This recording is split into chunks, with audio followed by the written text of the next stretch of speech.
Not all adoption diaries enjoy happy endings. Some of them are so gruesome and hard to do that they hurt more people than they help. Ironically, how can you tell the difference between those who hurt others and those who try to help?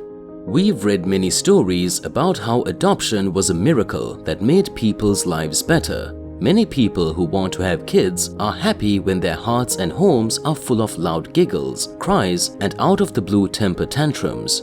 At the same time, children who grow up without parental love are glad to find a forever home with their adoptive family. But this isn't always true, and sometimes the truth is much worse and much different.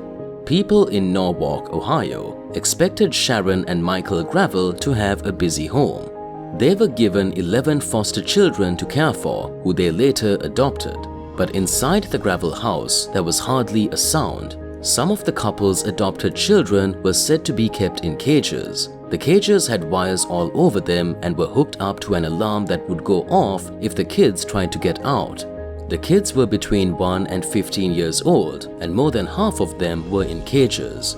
The Gravel couple said that they only kept a few of the kids in enclosures because they were emotionally disturbed and could have hurt themselves or other kids.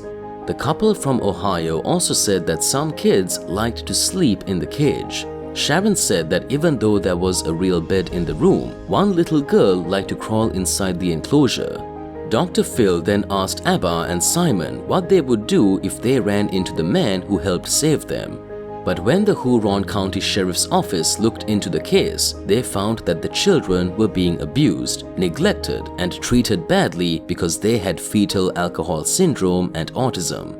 9 cages were built into the wall of a bedroom on the 2nd floor. Sharon and Michael said that there were only 6 cages and that only a few of the kids had special needs. In 2002, Michael even explained why the cages were built.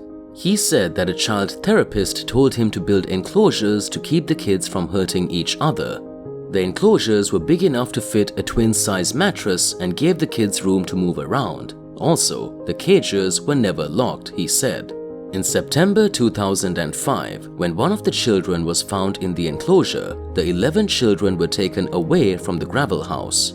The police say that the cages were not more than 3 feet high. A few of the kids still need to be in some kind of enclosure for their safety and the safety of the whole family, Michael said, hoping to get custody of the kids back. Several witnesses testified against the couple, but they didn't know it.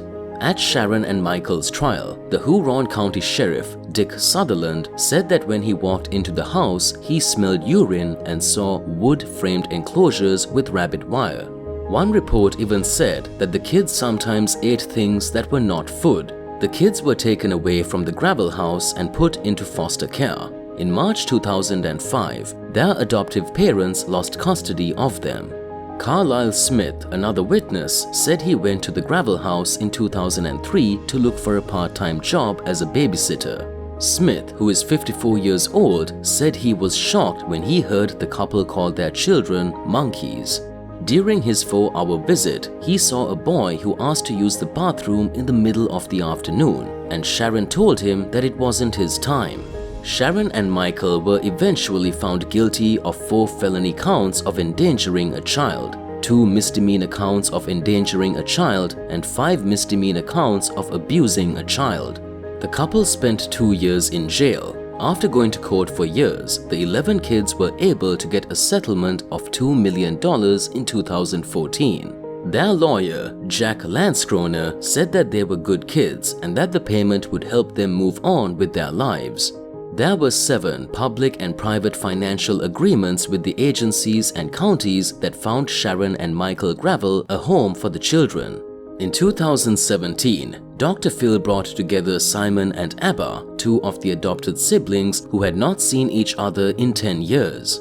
Simon told Dr. Phil with tears in his eyes, "I spent most of my childhood in a cage." Simon said that he was glad Abba and the rest of his adopted siblings were able to leave their abusive home. Dr. Phil then asked Abba and Simon what they would do if they ran into the man who helped save them. The kids said that they would give him a big hug in response. Soon after, Dr. Phil surprised them with another guest. It was Carlisle Smith, who was one of the first people to report the abuse, which led to the children being saved.